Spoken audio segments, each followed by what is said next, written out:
Amateur Traveler is in its 20th year now, but can you imagine if I had people on the show who had never been to the destination, but had just read about it or seen a movie about it?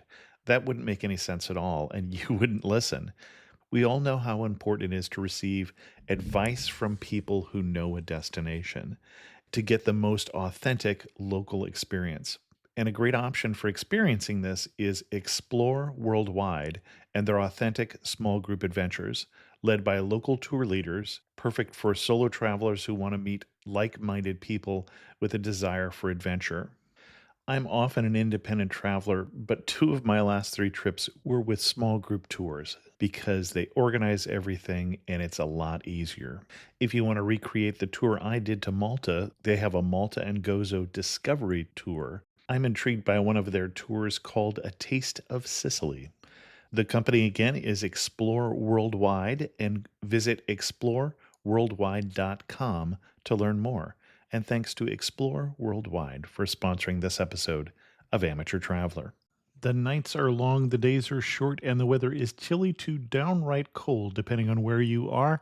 It's a good time to slip into a Quince iconic Mongolian cashmere sweaters, which start at only $50. You can treat yourself to everyday luxury at an affordable price with Quince. If you really want to dive into luxury, you can check out their leather handbags, washable silk shirts, and European linen sheet sets. Whatever you're looking for at Quince, all the prices are 50 to 80% less than similar brands, and they do that by partnering directly with top factories and cutting out the middleman. They only work with factories that use safe, ethical, and responsible manufacturing processes. And of course, they use premium fabrics and finishes for that luxury feel in every piece.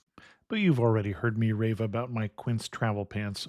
Treat yourself this winter without the luxury price tag. Go to quince.com/traveler for 365-day returns plus free shipping on your order. That's QUINCE.com/traveler to get free shipping and 365-day returns. Quince.com/traveler. And thanks to Quince for sponsoring this episode of Amateur Traveler. I got my bags packed, I'm on a roll. I'm heading out there and I'm ready to go. I'm looking real good in my passport photo. Oh, no. Amateur Traveler, episode 743. Today, the Amateur Traveler talks about castles and waterfalls, samurai and sushi, torii gates and temples as we go to the Yamaguchi Prefecture in Japan. Be heading home, but maybe not today. Welcome to the Amateur Traveler. I'm your host, Chris Christensen. Let's talk about Yamaguchi. I'd like to welcome the show Corinne Devine, who has come to us to talk about the Yamaguchi Prefecture in Japan. Corinne, welcome to the show. Thank you for having me, Chris. I am delighted to be here. Well, we should say first, what is your connection with the area of Japan we're talking about? So I am actually a United States naval officer, and this is actually my second tour in Japan. My first tour brought me to the Kanagawa Prefecture at the naval station Yokosuka. And this time I have come down to Iwakuni, which is located in the Yamaguchi Prefecture with the Marine Corps Air Station Iwakuni. And so these views are my views, not the views of the Department of Defense, but I simply want to share with your listeners a part of Japan that I feel most people don't know much about, but has a lot of beauty and hidden gems that I cannot wait to share with your audience on the show. Excellent. And we don't know that the Marine Corps even has views on what you should see as a tourist. So I think people are willing to take your word for that. And can you put us on a map? We mentioned that we've gone down to, so we've given some indication that you're in more southern Japan than we were 2 weeks ago, for instance, when we talked about the Tohoku Prefecture at the top of the main island. Mm-hmm. So if you look at the country of Japan, the country itself is probably the size of about California, with a third of the population of the United States, just to give you an idea. Right. And so though it's very densely populated, the country of Japan is very well organized. And if you look at it on the map, it's made of 4 major islands: Hokkaido, Honshu, Kyushu, and Shikoku. And Honshu is the largest of the 4 islands. And if you look at it on a map and go to the very westernmost of main island Japan, bordering Hiroshima and Shimami, and they're also east of Fukuoka and Kyushu, that is where you'll find the Yamaguchi Prefecture. And what's unique about it being the southern and most westernmost part of main island Japan is it is actually surrounded by the Japan Sea, the Seto Inland Sea, and the Sea of Hibiki. And it's a very long coastline that just shows you've got emerald green ocean, you've got lots of sandy beaches, very incredible views of cliffs, and there is also a collection of even smaller islands that surround it. So for your people who love the national parks in the U.S., who love being connected with nature, this is the prefecture for you. And I'll continue telling why here in a moment. Well, and I think you just answered my question of why should you go. Is there anything you want to add to that? Well, I guess Japan is very spread out. And even though it is a dense country, this area, you're going to feel like you're getting away from the urban jungle. So in the Yamaguchi Prefecture, it's actually broken up into 4 areas. And you've got the Iwakuni Yani, which is on the easternmost side.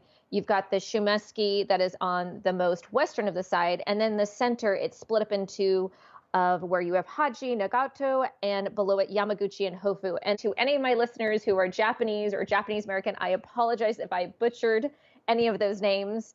I am learning Japanese, but it is Skoshi.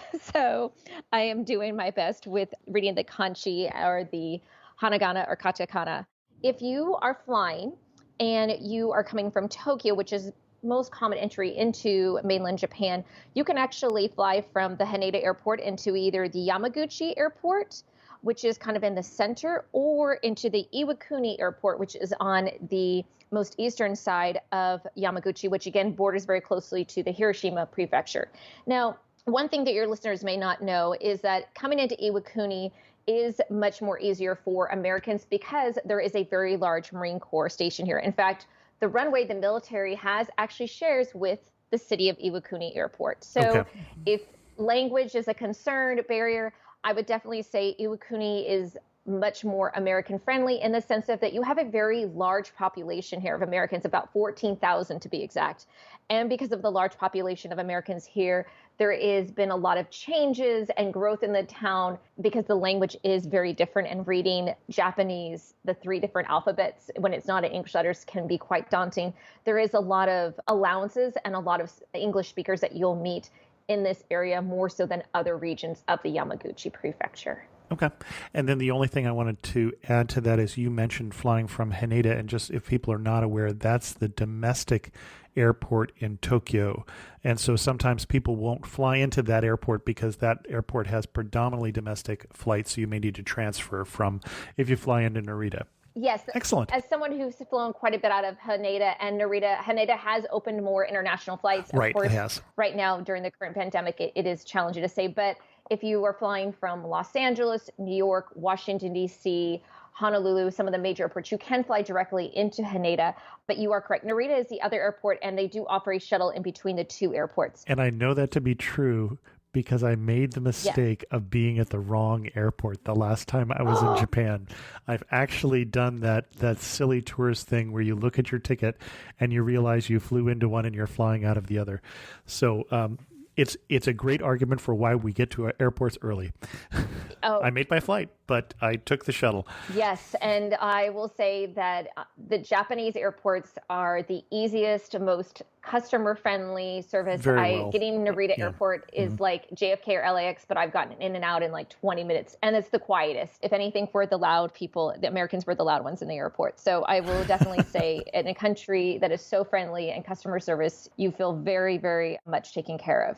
Now, another airport that we didn't mention that you could fly into is Osaka. There's quite a few flights that I do know from the States that fly into Osaka. And if you do fly into Osaka, then I would recommend that you actually take what's called a Shinkansen train, that you then can take the Shinkansen actually down directly into Iwakuni or the other Shin stations located in the prefecture.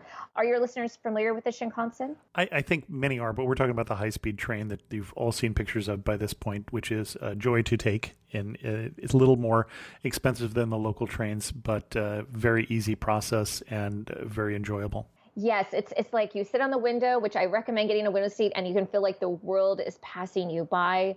It's like having an exit row, but for every seat, the seats can flip around, they can go back. I would recommend getting a reserve seat. You have plenty of space for your luggage. It's much more comfortable than even the fast-paced trains I found in Europe. and they run very much on time. So do not be late because the train will leave without you. So that is one thing I will mention there. So now let's say now you've arrived to the Yamaguchi Prefecture and you're trying to figure out what is really the best way to get around the prefecture. You can Mm-hmm. go from Shin Station or take the local trains. But what I have actually found is the best and the easiest way for you really to have the full grasp, the full breadth of what you're going to see is actually renting a car.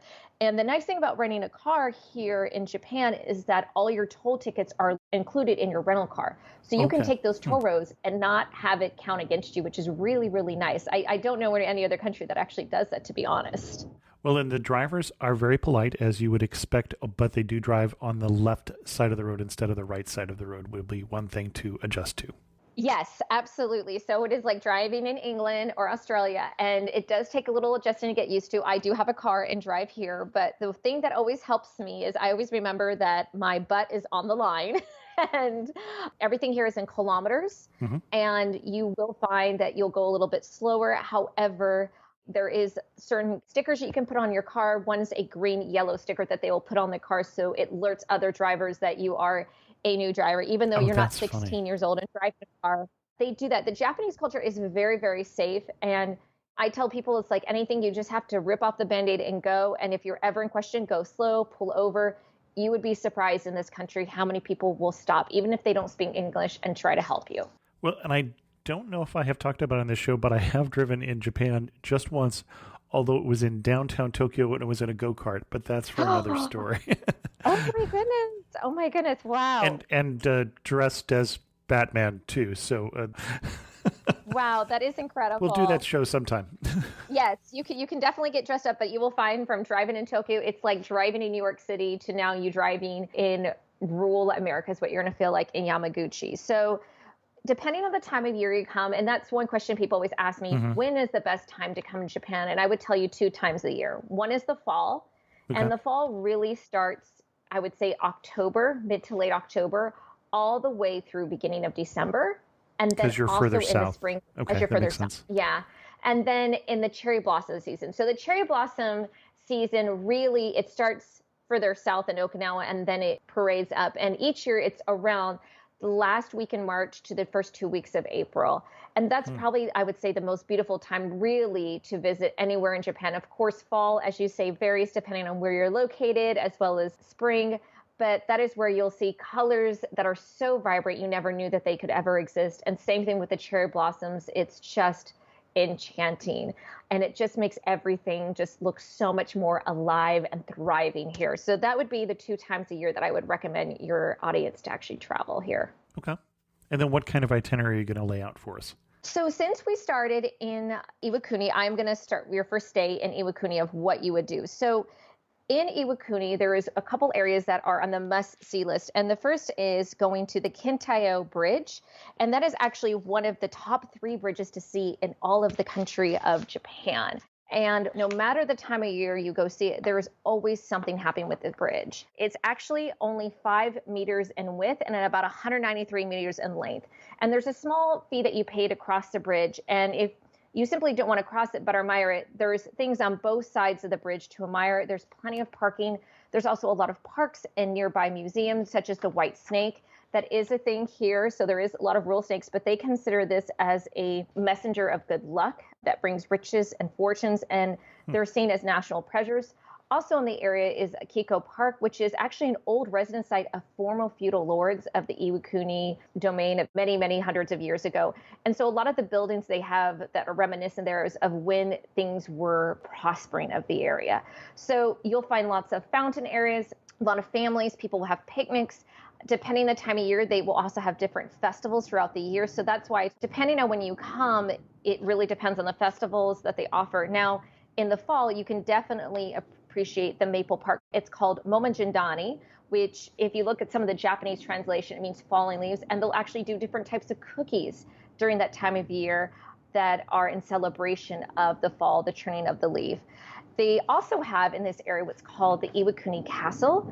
And the original castle was destroyed and broken down, but they've restored it over the last 40 years. And you can actually access the castle. And this is all kind of in the same area. So once you park, this is all accessible by foot. The castle, you can actually do a 20-minute hike to go up it. Or if you're feeling you want to take it easy, you can also take the ropeway up to it and have a spectacular view of the whole city of Iwakuni as well as the surrounding areas.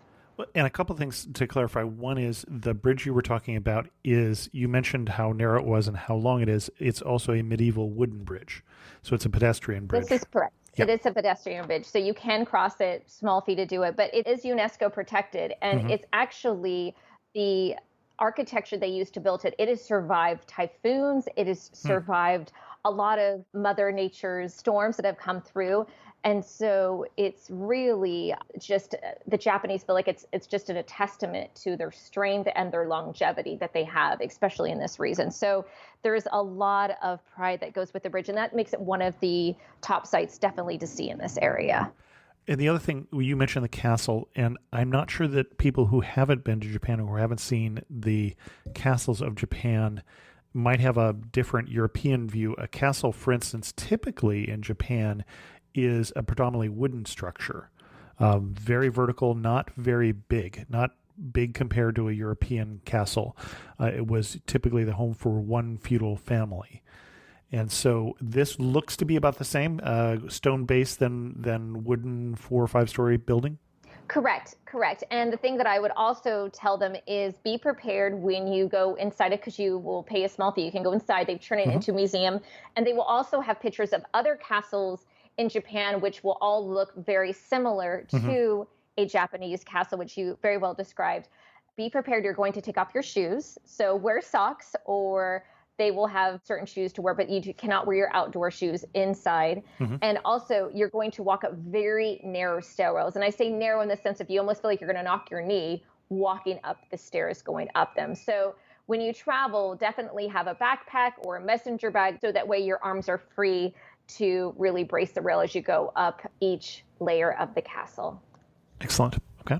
So that is a really good side of the area. The thing I would say what's good about the area is there's also, now you've done all this hiking, so you've worked up your appetite and you're thinking, all right, where am I going to go grab some food? Well, some of the unique food of the area is Iwakuni actually has its own sushi. It's called Iwakuni sushi, and it's sushi for as many as like 150 people can prepare this, and they use this in forms of celebration. It's repeated layers of sushi mixed in with fish, shiitake mushrooms, and renkin and kishu tango. I'm sorry if I'm butchering it. It's a very long word, but very colorful ingredients. And it's something they are served at many, many restaurants. And I recommend, if you're going to have this in the large portion, share it with the family style. It's way too much more for just one person. Some other things that are known is they also are famous for its lotus root. So they will prepare that, whether it's in sort of a fried, tempura, a noodle dish, chicken. I mean, there's many, many ways you'll see this prepared. But those are just a couple of the main things that are unique to actually this part of the Yamaguchi Prefecture. Of course, there's other foods in Japan that people are very well versed in, as far as the yakiniku, the udon noodles, the sushi, that I can go into a little more detail. But I just wanted to specify that since we're starting with the Iwakuni area. Actually, you tripped me up with the first one you named there. Yakiniku? Yakiniku. I do not know that one. Think of it as Japanese barbecue. So it's basically grilled meat that they will serve. And sometimes they'll fry it. Sometimes they'll grill. I mean, frying it would be more of your tempura. Also, in this area, as well as other areas, you'll have your curry, your okonomiyaki, which almost looks like a fried pancake, how they fried much of things together. And then you have your pickles that they're known for, your soba and your udon. And just, I know sometimes I even struggle with this. Soba and udon are basically very thick noodles, but it's just how they're prepared, and the ingredients are just slightly different. So soba is more of just a buckwheat flour. That's what the noodles of. And think of it kind of like a thick spaghetti, like prepared in various hot and cold dishes. Where your udon is going to be much more of a thicker Japanese noodle made of wheat flour, and they tend to be wider and chewier. You'll see both of these all across Japan. But what you're going to find, and I'll go into a little detail as I get to the region, that each region kind of has their own way of preparing it. Just like in the States, if you have Mexican food in California versus Mexican food in Texas, they both have their own flavor, their own way of preparing it. Ah, bon chien. Bonjour, je suis Theo, a tour leader with Explore. And this is Punti. He's helping us find truffles under the trees next to this beautiful vineyard. Maybe for tomorrow's cooking class? Oui, call semi-heure. Parfait. Semi-o'clock. Not everyone gets to enjoy a Bordeaux sunset this way, but you will if you explore. No, Punti. Search exploreworldwide.com and don't just travel. Explore. Why are there ridges on Reese's peanut butter cups? Probably so they never slip from her hands. Could you imagine? I'd lose it. Luckily, Reese's thought about that. Wonder what else they think about. Probably chocolate and peanut butter. Well, and towards that end, you mentioned okonomiyaki, which is a dish that comes, a fairly recent dish that comes from Osaka. Is it different if I have it down here than if I have it in Osaka? And that's the one that you mentioned, that's the pancake with egg and cabbage and other stuff. And the other stuff is where it gets interesting. So it actually varies even more between Osaka and Iwakuni because Hiroshima has an entire district, which is the prefecture right next to Iwakuni, literally just 15 minutes away, you're already in that prefecture that has its own way of doing it. And if you ask the locals that, they will be very adamant about the difference and the change. My palate is not as well trained to understand the difference between the three, but I'm sure with time that I will be able to. Okay. The other thing you could do, like you spent your first day exploring all of Iwakuni, and now you want to venture out a little bit outside, but still stay within this part of the prefecture. And you could either do this by drive or you could do this by train, and it's going to Yanai City. Now, I will tell you this, mostly when you travel in Japan, you can get a Japanese rail card, and it almost looks like a credit card or a smart card that you see in DC or San Francisco. However, for this train to go to Yanai, it does not accept it. That's something that you will not find in a lot of tour guide books. They won't tell you that. You almost have to find out the hard way. So it's not a Japan rail train. It looks like a Japan rail train, but for some reason, the card that you can use everywhere else does not work there. So I have an Ikoka card, which is the same as the Paso card or the Suica card, which works everywhere in Japan. But for some reason, you have these little pockets in Japan where it's not accepted, and this is one of them. So I did the drive because I learned, but again, I want to share that with your listeners because you won't find that in any tour guides. So it's about a 30-minute drive, and what's unique about this city, it's got a white wall historic district, and this is an area where these houses actually date back to the Edo period, and you have the Kumari family that lives here, and this is where they actually produce soy sauce. You see these little white lanterns. They almost look like fish. If you love to be a little crafty, there's doors where you can walk in, especially if you have children. And this is just a good thing that they could make. And there are these traditional goldfish lanterns are known as the sign of welcoming people. And it's just a little hidden gem. It's nothing that would take more than probably an hour to go walk around the city and see. But this is where if you really want to go and see how they make soy sauce or how they make these lanterns in this old historic area, very, very close by and definitely off the beaten path. Well, and you mentioned the Edo period, and I know 2 weeks ago when we did that show, I realized at the end we had talked about it and we hadn't defined it. But we're talking about what is really in Japanese history, sort of late Middle Age, but for us, much more recent than that, in the sense that their Middle Age goes a little further into our recent history. So it's sort of 1600s through to just after the U.S. Civil War. If you ever saw the movie with Tom Cruise who goes over and learns to be a samurai in Japan, that's that age with the Edo period, or the time period of the shoguns, was ending. And one of the reasons it's the Edo period is that the capital was in Edo, which is now Tokyo. Yes.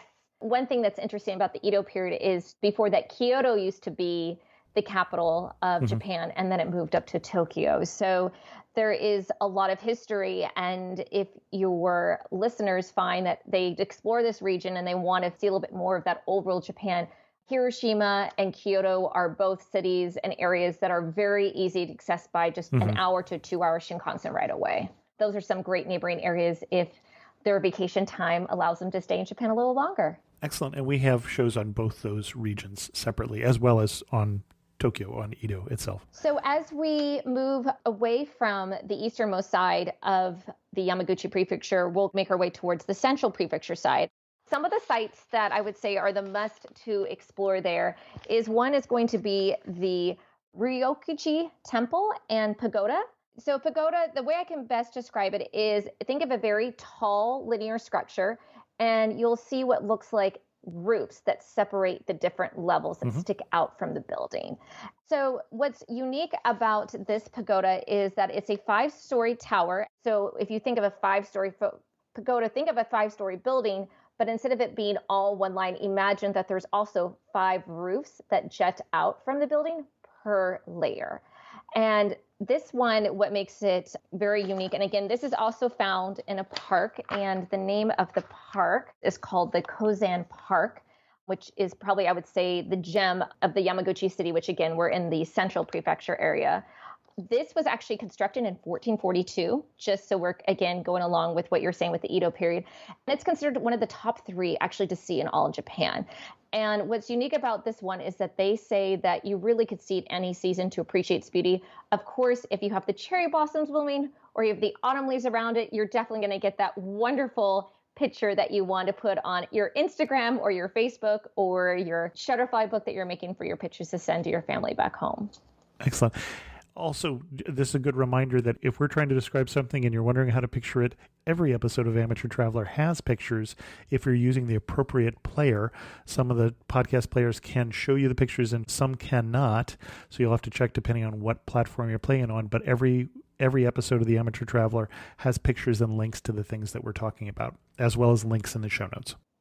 Absolutely. And the other thing that's nice about this park, we're getting away from the city. As you can tell, this is going to be much more of a nature feel type of place, is also the Ryukoji Temple. And so this is actually nearby. And what makes it interesting is it was actually constructed after the pagoda, and it was dismantled by a ruling family in the area, but it was built again around the 1600s. And so that's what really makes this park unique, is just some of the surrounding areas. And there's also a small tea house that actually has served a large role in this tumultuous period between the Edo and the Meiji Restoration period. And the name of the tea house is called Shinruti. The reason why it was so revolutionary is that they would say that people would meet and pretend to practice tea ceremony, but in reality, they were gathering to plan the plot of how they're going to overthrow the current lord. And so this building is actually free to visit, especially on the first floor. Most don't know about this area, but it really played a role as far as military strategy, as far as how we went from one person ruling the area to another person. Now, after you've gone through this whole area, obviously you're doing everything by foot. You are exhausted. One thing that Japan is known for in this region is definitely not shy of is onsens. Has your audience ever heard about onsens? I'm assuming they have, listening to other episodes. 2 weeks ago, in fact. Yes. Nearby there's an onsen called the Yuta Onsen, and it's actually a great way to spend the evening after you've done a thing of sightseeing. Now, when it comes to onsens, there are etiquettes. Usually, public onsens have the males and females on separate sides. If you have any tattoos, make sure you let them know, because Japanese see the tattoo as a form of mafia. Oh, we did not talk about that. Yeah, because tattoos are associated with the Yakuza. Yes. And so they're very much not a good thing. No. So if you do have tattoos, depending on the onsen, they may turn you away. However, if it's something that you can cover. So let's say your tattoo is on your back or on your shoulder. They may ask you just to wear a small towel in that region. And when you go into the onsen, you are naked on that side, but you can't bring any phones in there. It's considered a place of relaxation. You shower before you go in. It's a place where you're very quiet. You're not talkative. It's like having your own personal hot tub is the best way I can describe it. But yes, tattoos are a thing that are very looked down upon. However, they do understand, especially since as Americans, we do stand out. I feel like I'm a flashlight over here with my blonde hair and blue eyes, that they understand you're not part of necessarily of the Yakuza. However, it still can upset some of the locals who do frequent this. And Yamaguchi Prefecture particularly has much more of an older, retired population. Okay. So it's just something to keep in mind with this region. Onsens are a great way for you to start your day as well. What's really neat about this area that we are going through, this pagoda and this temple, is they also have a neighborhood known for its natural onsens and a cluster of them at the ryokans, which are traditional inns where you stay. These baths are also open to the public, as well as if you're a guest at a hotel, and you just pay a small fee. Some of them have you clothed, some of them don't. Obviously, the ones where you are wearing very little clothing, it's very well contained, so no free show. But that's something definitely for your visitors to enjoy, and I strongly, strongly recommend it. The other thing that's also in this area is called the Jojiji Temple. It's on your way to going to Haji. This is just a peaceful temple famed for its garden. And if one thing your listeners can definitely appreciate is the plethora of gardens that they will find in this region. Because you don't have a lot of the major cities that are here, you have tons and tons of garden as well as bamboo forest. In fact, you'll find more bamboo forest here than you will in most other parts of Japan. Well, that's interesting. And also quite a bit of rock formation that you'll see that's here that's just been designed by some of the locals that have been in the area. So the peaceful temple that's famed for its garden, the Sesu Tute, was actually designed by the highly talented painter himself, as well as the garden. And then the locals have obviously maintained it over the last 500 years ago when he created it.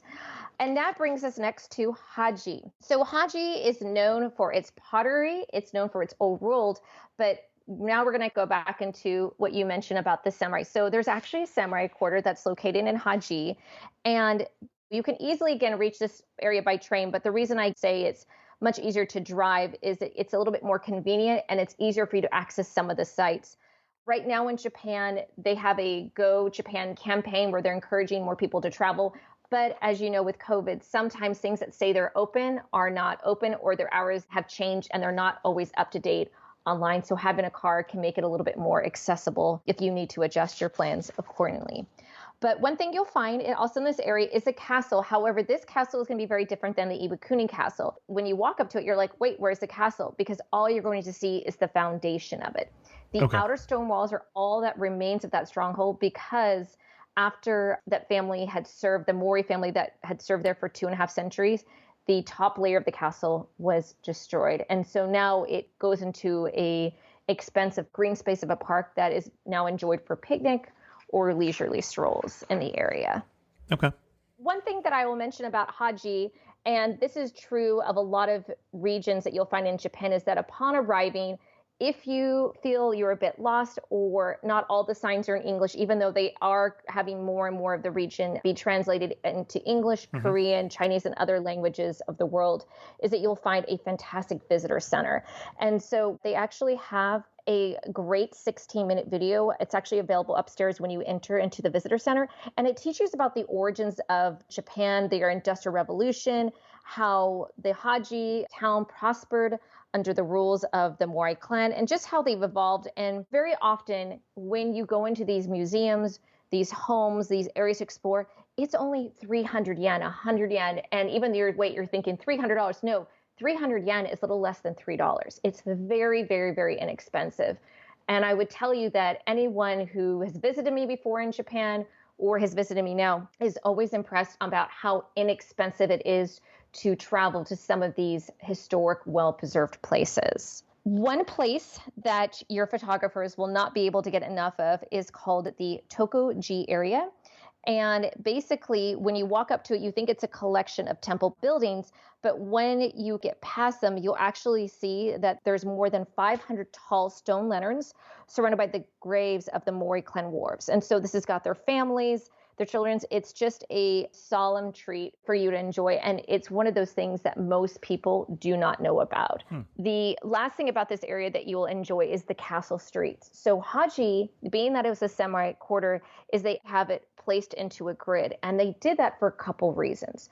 One, they're laying out the city, but also they have what's called the Kai Majari Street. And basically how it works is that it's a sharp right angle corner. So it gives the illusion that the road ends, but it actually doesn't. And they did this to make the enemy think that it was a dead end and to turn back as a way to protect the residents in the area. Okay. So it's just the thought process that the Japanese go to of designing things is just miraculous in this area. One of the top sites I would also say, besides the Kintaio Bridge, and we've already mentioned the Rujoki Temple and Pagoda, is the Montanosumi Inari Shrine.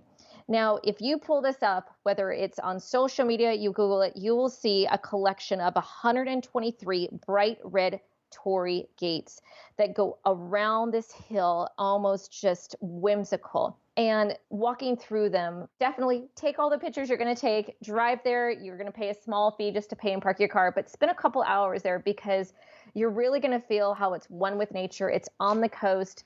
I have not seen anything else like this in Japan. The only place that I would say that I've been to, and I've traveled quite a bit over Japan, is in Kyoto, where The they Fox have Temple. 1,000 tour gates.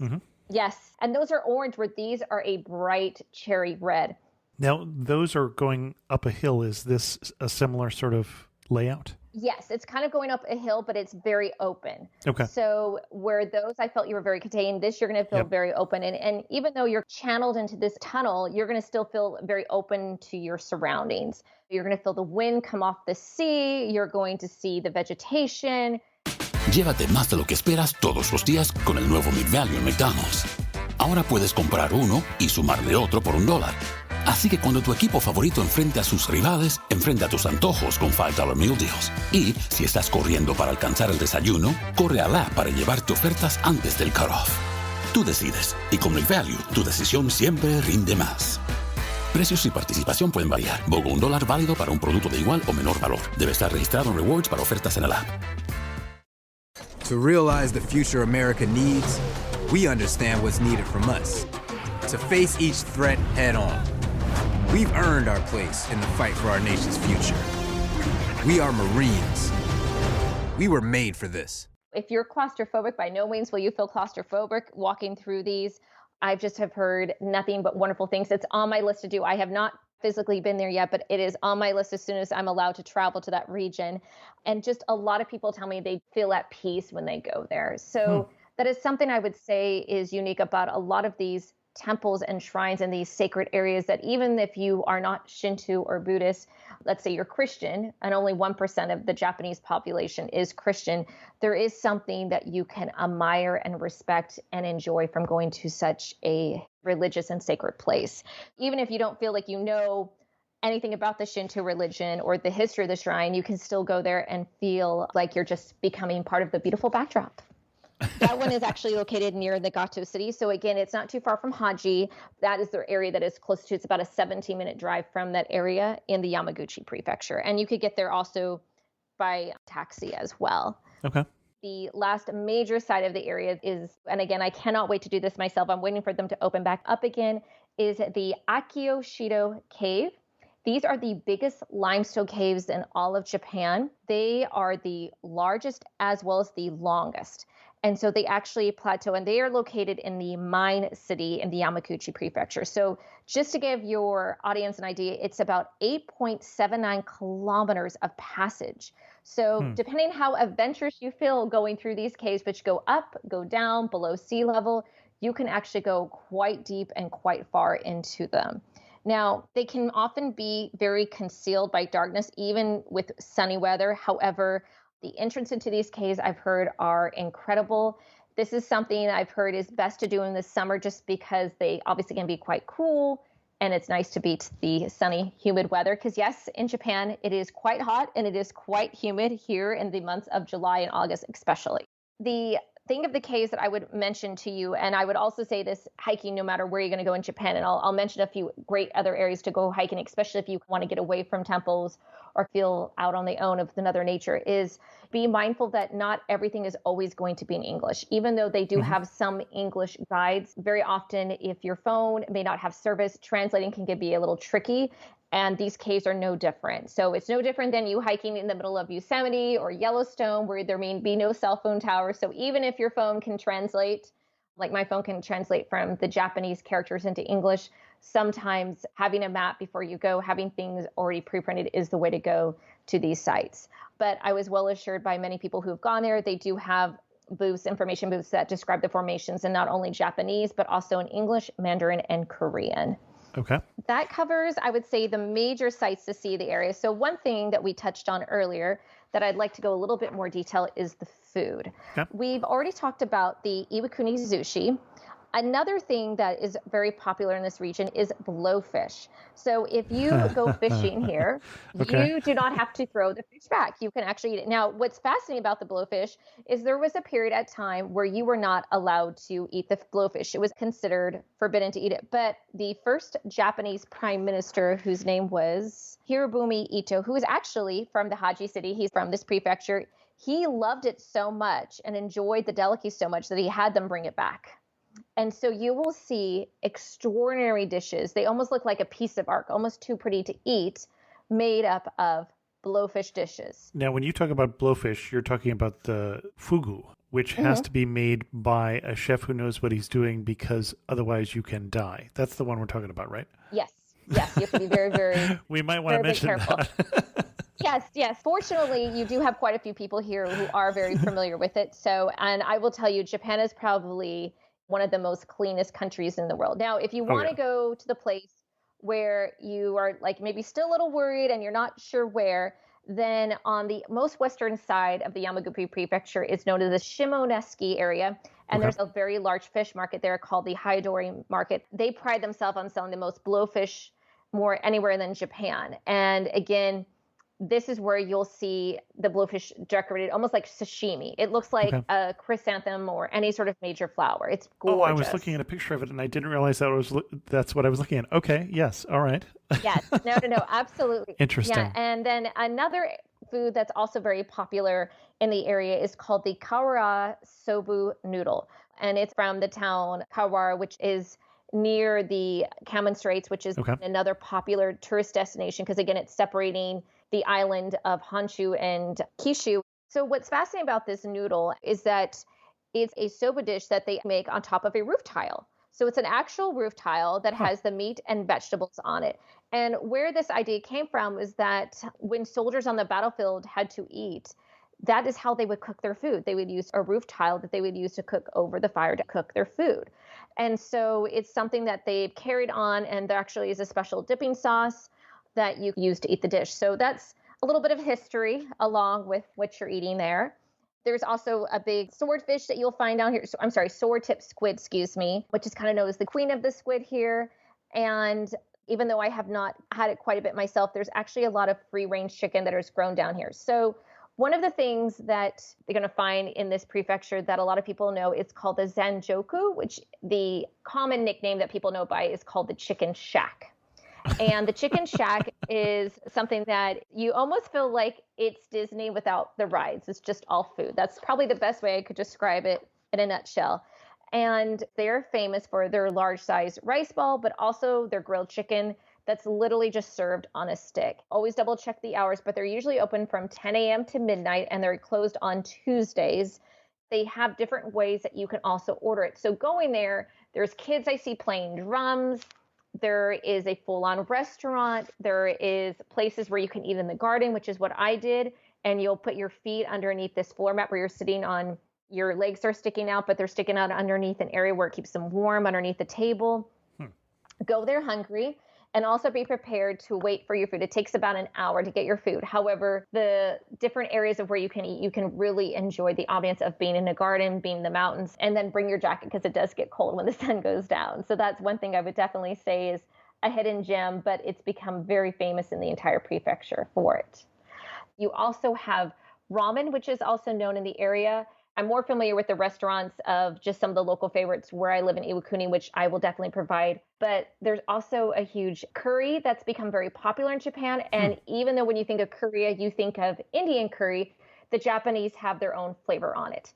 Another thing that I would recommend that you also do that's very unique, I find, in Japan, and this region has its own, it's sushi go-around. I think we're talking about where you're watching the sushi literally go round. Yes. Self-defining, and you're pulling it off of the boats that are coming by or whatever it is. Yes, almost like conveyor belts. Yes. So eating meat in Japan is quite expensive, whereas eating fish, which is the flip side of the U.S., is very inexpensive. And I would challenge any of your listeners who are a bit nervous about eating raw fish that I will tell you, eating the sushi, even at these coffee shop style go-arounds where things are literally go around a conveyor belt and you just grab it and you put the plate and you eat the sushi, it probably tastes like a very good steak. The quality is incredible. And I have found sometimes they can even be cheap as like $1, and sometimes they can be a little bit more expensive. But I have yet to find one that I have not liked. And I would say that's true of almost anyone who's come visit me who's not been a fan of sushi. They come here and they tell me they never knew sushi could taste like this. So they don't have all the sauces. There's no caterpillar roll. There's no dragon roll like you see in the States. They do tempura, so they do have options to fry it or cook it. But go ahead, get those chopsticks out Don't be afraid of that wasabi. Try it, be minimal at first, especially if you don't like spicy too much, but definitely try it. You'll find it's a great way as a snack to go or for you to take as a full-on meal. And that brings me to one of the last things that I want to talk about food, which is the convenience stores and the grocery stores in Japan. Sure. So what's nice is that we have, and I'm sure this is true for when I lived in central Japan, but you have 7-Elevens, Family Marts, and Lawson's. Now, when you think of 7-Elevens back in the U.S., you think of the same chicken that was there at 10 o'clock in the morning that's still spinning at 7 o'clock at night. I think of the hot dogs rather than the chicken, but okay. That works too. Well, what's great about the 7-Elevens, especially, and this is also true of the Lawsons and the Family Marts, is they have a wide range of fresh fruits and vegetables. And you will not see the same food there all day long. In fact, they will only have the freshest fruit there. And if it doesn't sell that day, they will discount it at the end of the day to try to sell it because they don't want to have anything that would basically potentially make you sick or not be fresh or be up to the standards of taste. And they also, the way that you unwrap these foods is a way so it's easy for you to eat. So in Japan, it's considered rude to eat and walk at the same time. You're meant to like stand in one place, whether it's against a wall, a corner, in your car when you eat. If you're in a pinch or need something going into these stores, you can get a healthy meal that is good for you, that is actually nutritious, especially when you're traveling, you're on the go where you're so busy sightseeing that you forget to eat something along the way or have something with you on your journey. Well, and if you're in a city in Japan and you turn around 360, you will probably see a 7-Eleven. There are quite a few of them, and sometimes you'll see two.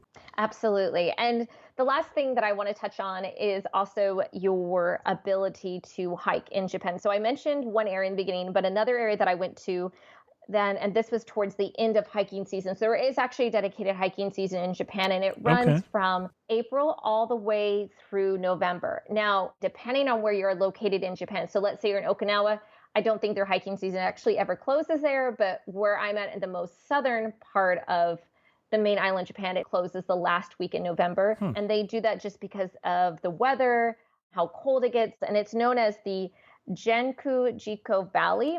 And it's one of the three biggest valleys in the western Choku Mountains, just a national park. And what's unique about it is you have Mount Chikuchi, which I've actually hiked to. It's the highest mountain in Yamaguchi Prefecture.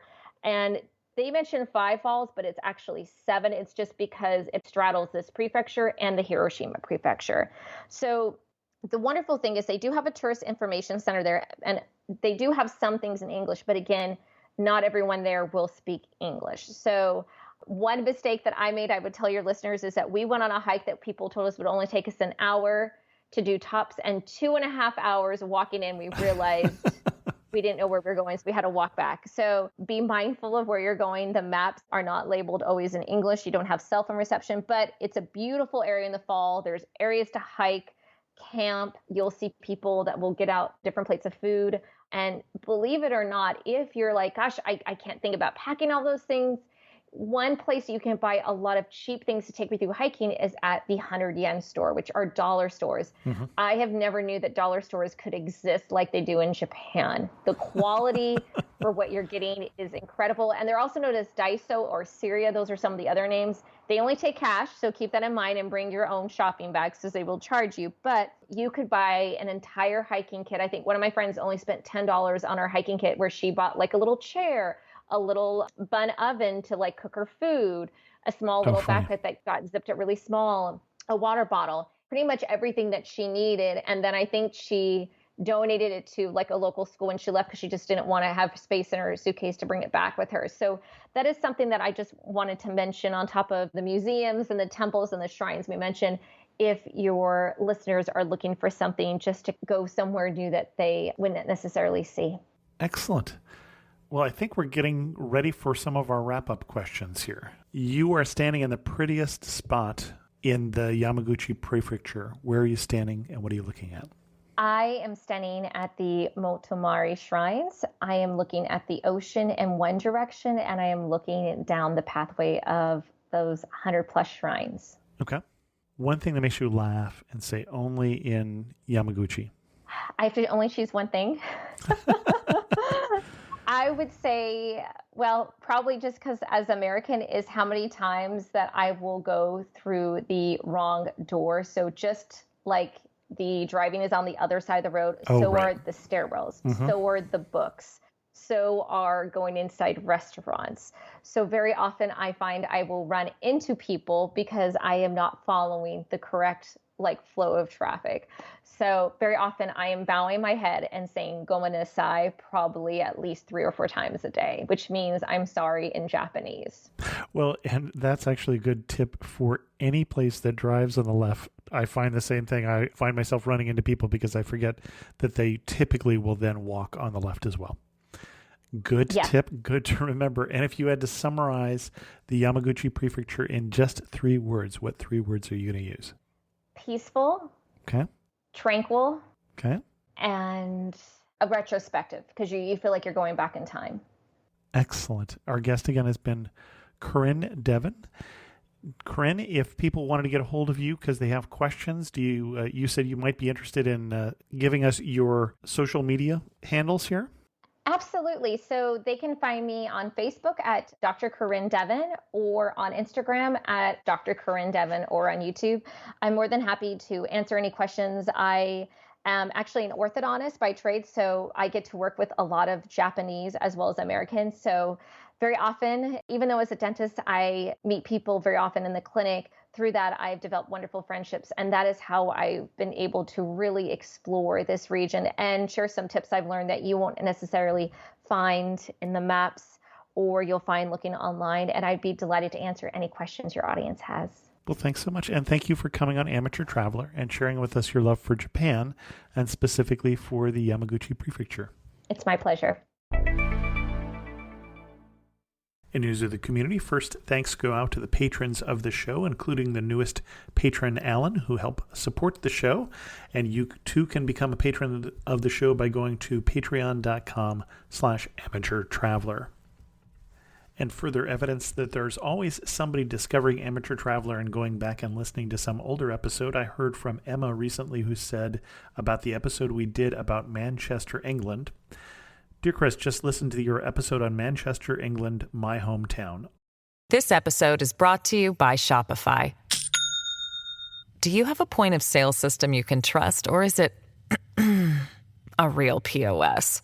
You need Shopify for retail. From accepting payments to managing inventory, Shopify POS has everything you need to sell in person. Go to shopify.com/system, all lowercase, to take your retail business to the next level today. That's shopify.com/system. This episode is brought to you by FedEx. FedEx knows running a small business is hard enough without the hassle of shipping. That's why there's FedEx One Rate. With FedEx One Rate, you can ship your holiday packages cheaper than the post office for as low as $14.50 for small boxes. Visit FedEx.com/OneRate for details. Exclusions apply. Valid through January 19, 2025. FedEx One Rate. 2-day retail shipping, one flat rate. Although I live and work in London now, I usually travel back a lot to visit my family, but it's been a lot harder lately because of the pandemic. So your podcast was a delightful interlude, like a mini trip back home, and made me very nostalgic. Well done to your guest, too, Helena. I'm a huge fan, too, of the Northern Quarter, and there were just 1 or 2 suggestions I would add.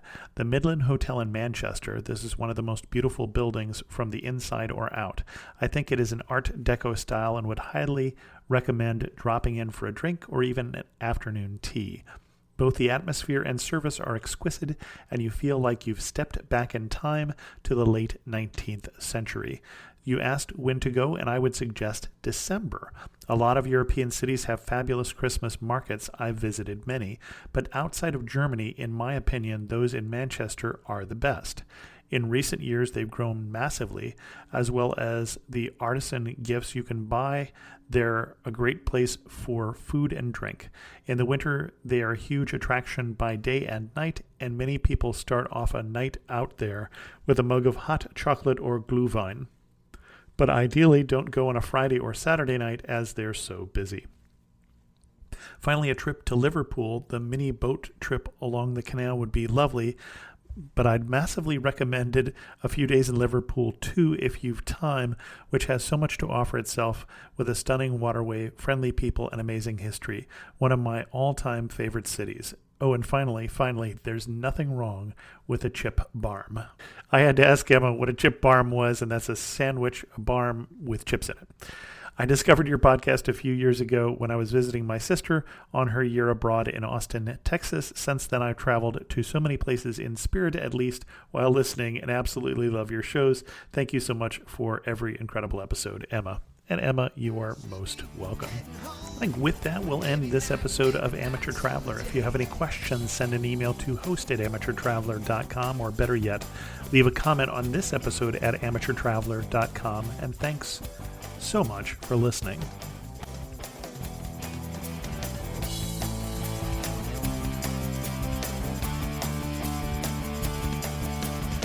I got to see one more.